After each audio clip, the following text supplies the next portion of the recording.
former Sri Lankan defence chief wins presidential vote.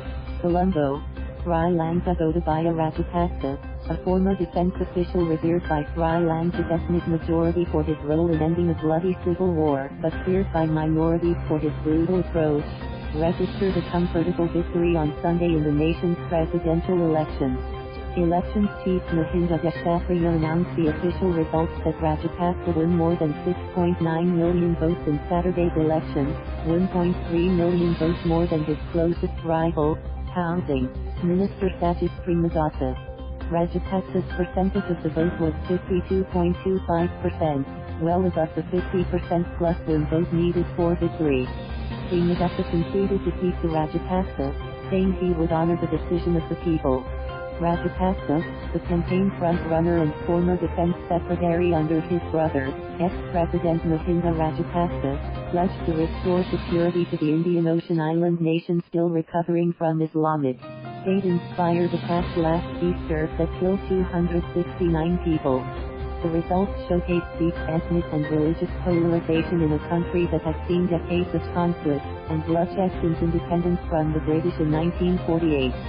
Minority Tamils and Muslims voted overwhelmingly for Premadasa, largely to stop a Rajapaksa victory. President-elect Rajapaksa appeared to try to allay minority skepticism in his speech after the official announcement of results. I have fully understood that I am the president of all citizens, not only of those who voted for me but also all those who voted against me, he said. Therefore, I am well aware that I am bound to serve every Sri Lankan irrespective of race or religion. Rajapaksa's party headquarters in Colombo erupted with applause when the commissioner delivered the result on live TV. His victory marks the return of the family ousted from power in 2015 elections amid constant reports of nepotism, skimming off development deals with China, and alleged human rights violations during the end of the decades-long war with the Tamil Tiger rebels in 2009. The election also mirrors the global trend of populist strongmen appealing to disgruntled majorities amid rising ethnonationalism.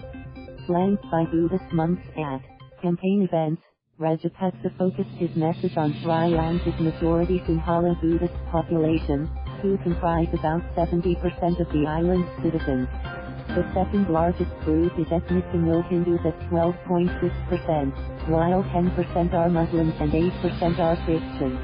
He accepted support from Buddhist nationalist clerics who demanded the resignation of Muslim cabinet members and governors they said were interfering with the investigation of the Easter attacks. The Muslim politicians temporarily stepped aside. The campaign said Rajapaksa's swearing-in ceremony would take place at Gotabaya, a city about 200 kilometers, 124 miles, from Colombo and the seat of the first Sinhalese kingdom known for a sacred tree that is said to be the southern branch of the Bodhi tree in India under which Lord Buddha attained enlightenment. The result reflected voting along ethnic lines, showing a badly polarized country that will embolden right-wing Buddhist clerics, said Kusal Perera, a political analyst and independent journalist. A Sinhala Buddhist theocratic state has been given a people's mandate now, he said. Premadasa swept the majority Tamil and Muslim districts in the country's north and east, winning as much as 80% of the vote. In majority ethnic Sinhala areas, Gotabaya secured around 60%. Sinhala Buddhist votes usually don't vote as a bloc, unlike Sri Lankan minorities who have supported whatever party espoused policies comparatively favorable to them.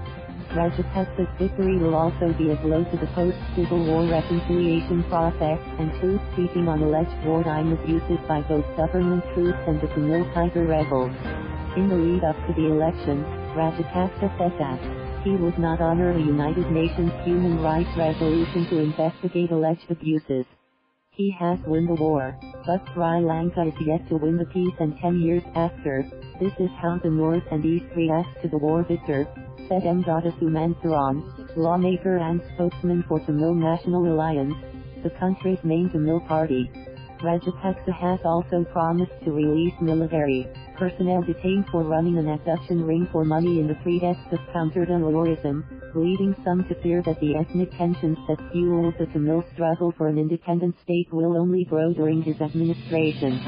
During the war that ended in 2009, Rajapaksa was accused of persecuting critics and overseeing plots that whisked away journalists. Activists and Tamil civilians suspected of links to the Tamil Tigers.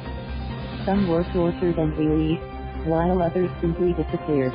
The Rajapaksa brothers are also accused of condoning rape and extrajudicial killing, and deliberately targeting civilians and hospitals during the war. They deny the allegations. The Rajapaksa did not lift emergency law even after the war ended, curtailing civil and media freedoms. Mahinda Rajapaksa's government accepted Chinese loans for White Elephant project in the family's home district of Hambantota, including to build a big commercial airport that is only being sparsely used. Battling one of Asia's highest debt ratios, the Premadasa government signed in 2017 and 99, 10-year lease of the Chinese Dope Hambantota port to a Chinese company, fueling public consternation over the loss of Sri Lanka's sovereignty. The outgoing government also re-established ties with neighboring India and the United States, both of whom have large stakes in Sri Lanka as a buffer against China.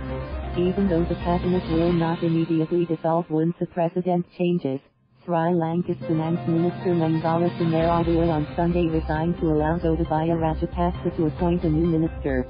Rajapaksa will inherit a tourism-dependent economy still recovering from the blast, the first attack in Sri Lankan history, targeting foreigners. Edited by KGA. Thank you for watching. Please subscribe.